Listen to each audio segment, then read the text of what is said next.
রাতে নয়, আগামী জাতীয় সংসদ নির্বাচন হবে দিনের আলোতে বলে মন্তব্য করেছেন ধর্ম বিষয়ক উপদেষ্টা ডক্টর আ.ফ.ম. খালিদ হোসেন। তিনি বলেন, নির্বাচিত জনপ্রতিনিধিদের কাছে সুষ্ঠুভাবে ক্ষমতা হস্তান্তর করবে অন্তর্বর্তী সরকার। সকালে ঝালকাঠির নেসারাবাদে এক আলোচনা সভায় কথা বলেন তিনি। এদিকে দুপুরে বরিশালে ইসলামিক ফাউন্ডেশনের কার্যালয়ে প্রশিক্ষণরত ইমাম ও মুয়াজ্জিনদের সঙ্গে মতবিনিময় সভা করেন ধর্ম উপদেষ্টা। বলেন, বাংলাদেশের সকল ধর্মের মানুষের স্ব ধর্ম পালনের অধিকার রয়েছে। যারা এই অধিকার ক্ষুণ্ণ করতে চায় তাদের আইনের আওতায় আনার দায়িত্ব সরকারের। এ সময় সবাইকে ঐক্যবদ্ধ থাকার আহ্বান জানান তিনি।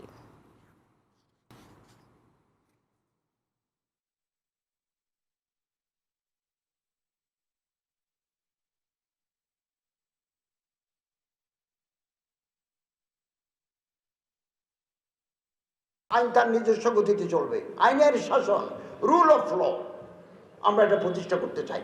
আমরা অন্তর্বর্তীকালীন সরকার একটা নির্বাচনের মাধ্যমে যারা নির্বাচিত হয়ে আসবেন আমরা তাদের হাতে ক্ষমতা হস্তান্তর করে বিদায় নেব, এবং যারা আসবেন তাদের জন্য আমরা পথ সুগম করতে চাই।